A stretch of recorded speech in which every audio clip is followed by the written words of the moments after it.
What's going on, guys? It is lunchtime. It's a beautiful day outside. All that. It's pretty good. I don't know if you can see that. There's a park out there. It's nice. Alright.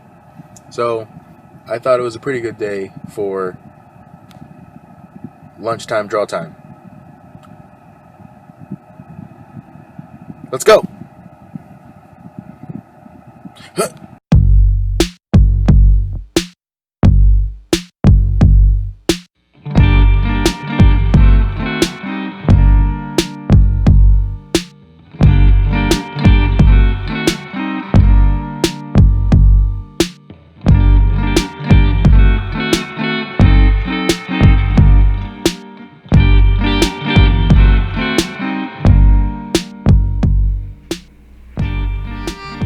Alright guys, what's going on? I hope you're having a great day. Welcome to another lunchtime draw time.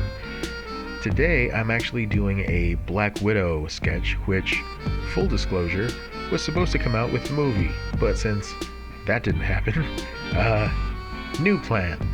I'm going to talk a little bit about the very first time I found out I was colorblind. So, when I was about 13 or so, I was walking out of the mall with my brother. We were looking for our family van, and I said something to the effect of like, well, how do we lose a van? It's big and blue, because we couldn't find it. And my brother looked at me like, you know the way you look at a child that doesn't know what they said or how stupid it was? He gave me that look a lot, but like that particular time, he gave me a look, and he was like, our van isn't blue, it's green. And I said, no, because my brother was older than me and he would mess with me, and that's just what brothers do, I guess. But like, he was like, our van is green, not blue. And I was like, no. But apparently it was green. So we found our van, and then like I would ask my mom and my dad and my sister, and I was like, what color is our van? They're like, oh, it's green. Like, are you sure? Like, what's green then? Because I thought this was green, and I would point at grass, and they're like, well, yeah, that's a type of green. And I'm like, I don't understand. So apparently the basic concepts of color and shading and hue and saturation and vibrancy didn't make any sense to me. So I kind of had this like flashback when I found out. Like it was one of those moments where like Requiem for a Dream music will play. It's like ba-na ba-na-na-na-na ba-da-da-da-da, where like you kind of flash back and all of a sudden everything in the movie makes sense. Like, oh, that's why this person was acting so crazy this whole time, is because it turns out at the end of the movie they were crazy. So like I had a flashback to when I was very young and my mom was trying to teach me colors, and she'd be like, what color is this elephant? And I would be like, it's blue. And she's like, no, it's purple. And she was getting increasingly frustrated with me every time I got an answer wrong, which was more and more frequent because I was freaking out because my mom was getting frustrated trying to teach me colors. And I was like, if I can't understand colors, how am I going to understand anything? Like, it's like, it's not reading, it's not math, it's colors. You see what you see, and then that's it. And then like I had like other flashbacks to like trying to figure out which colors to use, like of crayons for pictures, and I was like, I get confused. Let's make the plane like real bright red and real bright blue. And I realized I always stuck to colors that were like super vibrant, things that apparently were just really easy for me to see because all the other like, you know, slightly less saturated colors confused me. So, and it was in that moment that I realized, like, oh, I think I'm stupid. Oh, I mean, colorblind. I think I might be both. So, I got to be probably in my, I think I was 20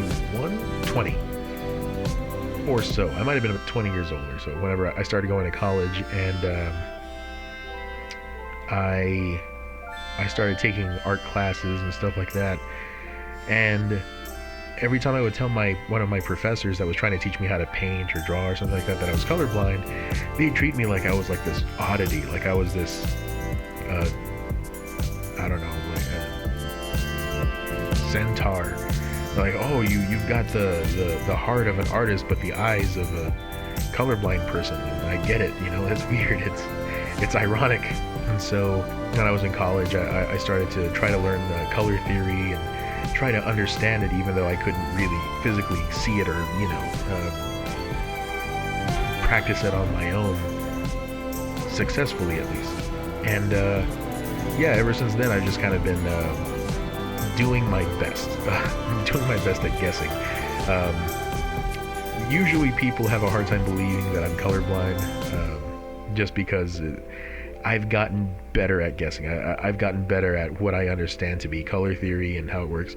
I still have issues that I can't compensate for. So sometimes like skin tones will turn out green, or sometimes I'll use the wrong shade of blue. Like the blue is supposed to be closer to a red than a green. Because if you don't understand what a color wheel is, just imagine a circle or like a steering wheel with 12 o'clock being, let's say, yellow, 8 o'clock is red, and then 4 o'clock or 5 o'clock is blue.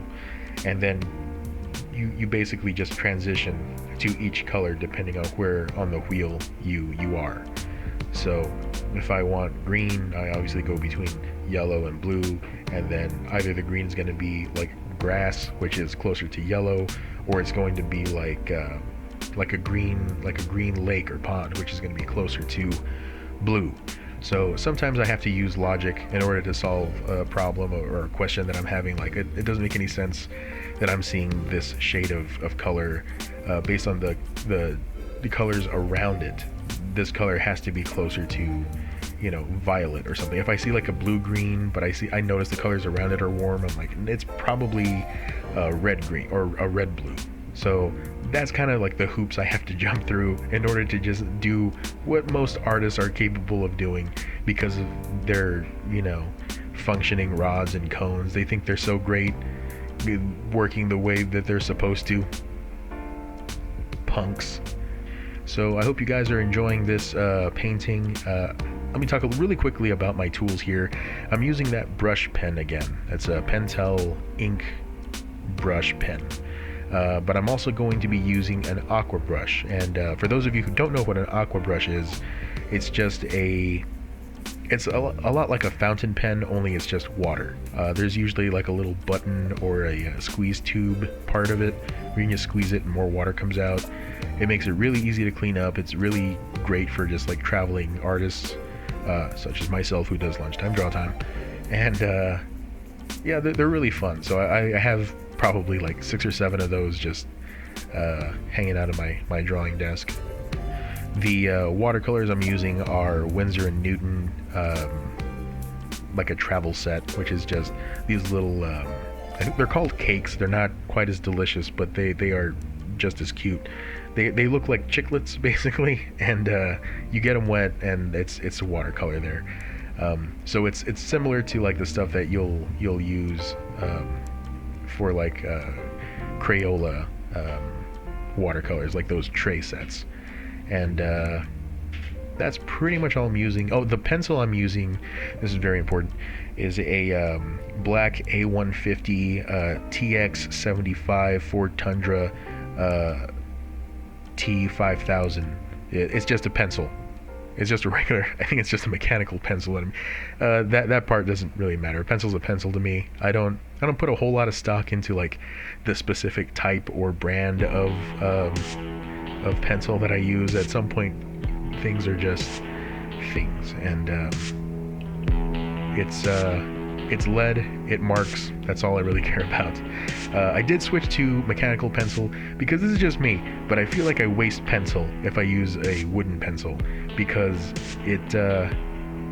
and this is probably just like an OCD thing, I don't know what it is, but it just kind of shaves off a little bit of graphite to make it sharper, and I keep thinking like I could have used that graphite.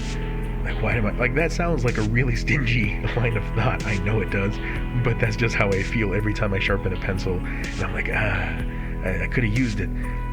So it's kind of nice to just click, and then I can keep drawing, and I never have to worry about the mess of pencil shavings or it snapping on me or something like that. This is a metal mechanical pencil, so that's gonna be it for me, guys. My question for you this week: how are you? How are you doing? You doing okay? How are you feeling? Also, what are you looking forward to? What are you looking forward to getting back to whenever this whole pandemic thing is over? Personally, I actually am really looking forward to going to the movies again and seeing these Marvel movies come back to me. Or rather, I'm going back to the Marvel movies. I don't know. But like, I kind of miss going into the theater, getting some Coke and popcorn, and just sitting back in a chair and just losing myself. Just the escapism of a good movie. Just having that experience, because I can do that at my house. It's just I have way too many distractions at my house that I'm like, I can't just do one thing. I can't just watch a movie. I have to watch a movie and draw, or I have to watch a movie and write. I have to watch a movie and do something. Like, I can't just keep one movie on and just focus on it anymore. I have really bad attention spans and focus. Terrible. So what are you looking forward to getting back to doing? Are you looking forward to anything at all, or are you just kind of enjoying being a shut-in?